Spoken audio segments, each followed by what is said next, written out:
A certain parish priest, a rather large man, served a church with one of those old high pulpits that he had to enter by a stairway, the kind of pulpit you would find in our historic churches, such as perhaps St. Mark's in Niagara-on-the-Lake. Trying to dramatize the sudden, unexpected return of Jesus, he began his sermon in thundering voice, "Behold, I am coming soon." A second time he lunged forward into the pulpit and bellowed, "Behold, I am coming soon." The third time he shouted, "Behold, I am coming soon." He lunged forward again. Only this time the old pulpit gave away, and he landed at the feet of a woman who was sitting in the front pew.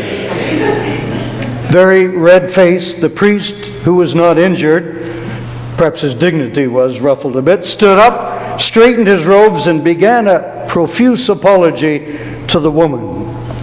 She was remarkably quite composed. "Think nothing of it," he said. "After all, you warned me 3 times."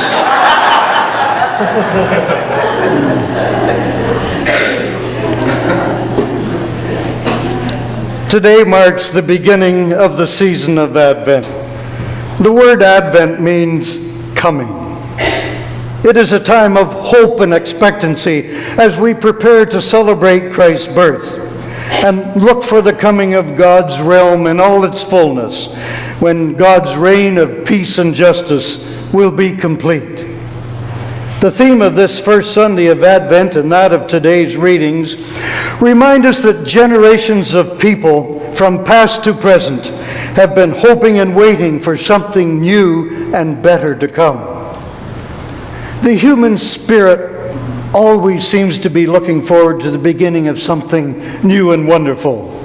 It may be the birth of a child, which for Linda and me is a reality, as our daughter Sarah, whom many of you will remember first as a child and then as a teenager, and her husband Graham are expecting their first child in early February, our 3rd grandchild. It could also be a marriage or a move, a new job or retirement.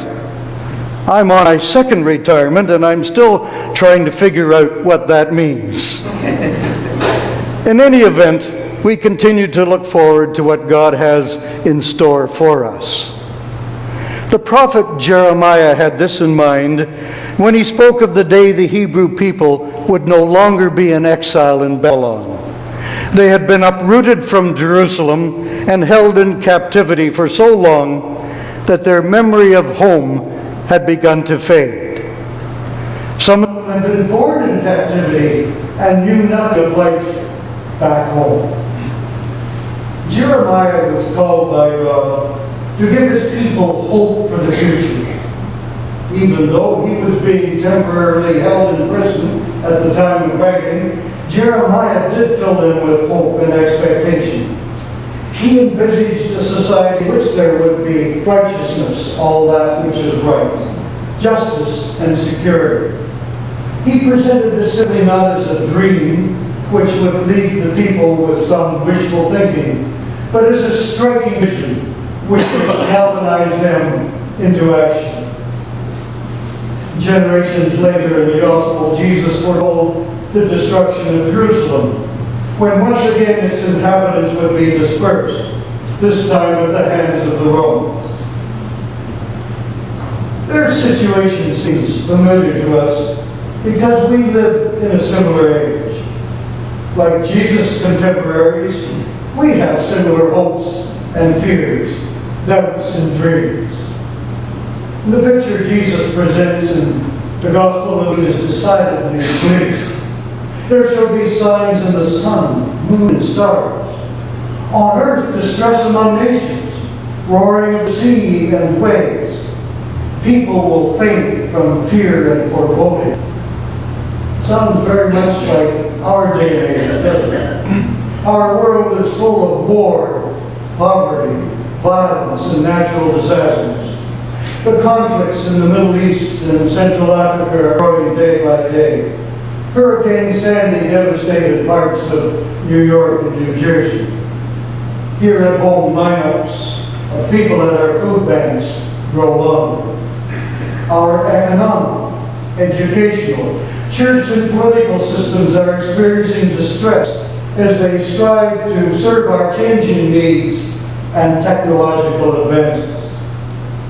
Our lifestyle has adversely affected the environment. We know we need to change our ways, but we aren't sure we have the will to do so. And all of this has left us with a great deal of anxiety.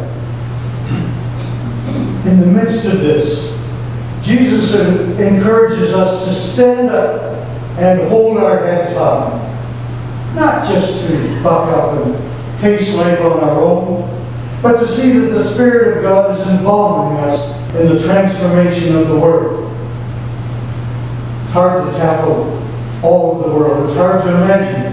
But Jesus is urging us to begin with ourselves, our families, our parish families, and our communities.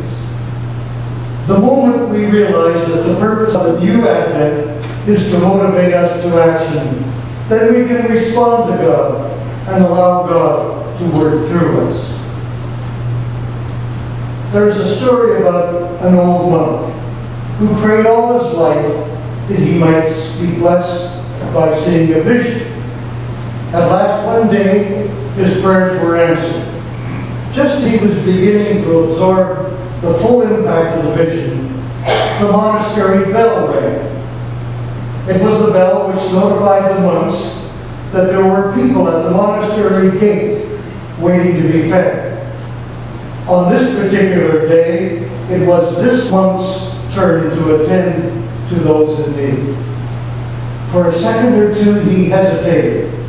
And then, despite the attraction of the vision, a comfortable, serene situation in which he found himself, he went out to feed the hungry. On this day, there were more than the usual number of people, and it was over an hour before he returned to his cell. To his surprise and delight, the vision was still there. Then, in the vision, Jesus spoke to him and said, "Had you not gone out to feed the poor, I would not have stayed." We quite frequently and commonly talk about attending a church service. The real service comes when we get up off our knees and go out into the world in service of others. There is a lovely chant from the life of the Taizé community, which has its roots in France and has attracted so many young people to its worship the world over. Its words are simple. Ubi caritas Deus ibi est. Where love is, God is. Showing God's love goes beyond our personal giving and receiving of love, as important as that is. We are called by God to love justice, to long that it be done in all aspects of life. It's significant that when we baptize a person, we turn to the members of the congregation who have just affirmed the baptismal faith and ask, "Will you strive for justice and peace among all people?" We ask this because we can be sure that wherever justice is done, God is present.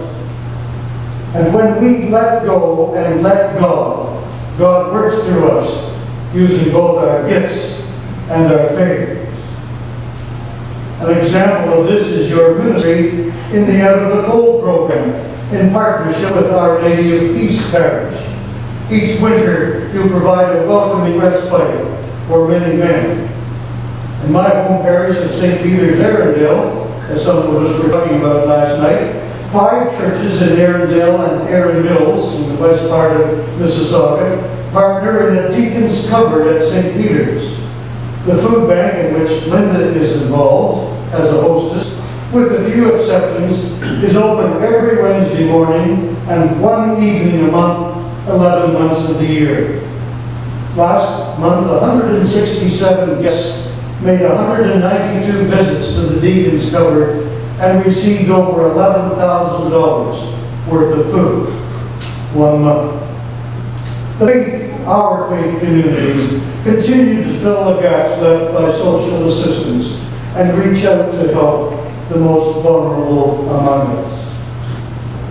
During Advent, we tend to get caught up with our preparations for Christmas by baking, decorating, shopping, and partying.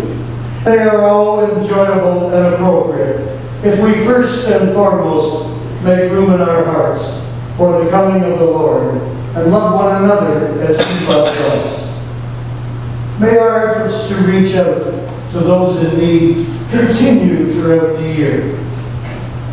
And as we reflect on the meaning of Christmas during this season of Advent, may our lives be vessels of the Spirit, of the one who came among us, with hope, joy, love, and peace. Jesus Christ our Lord. Amen.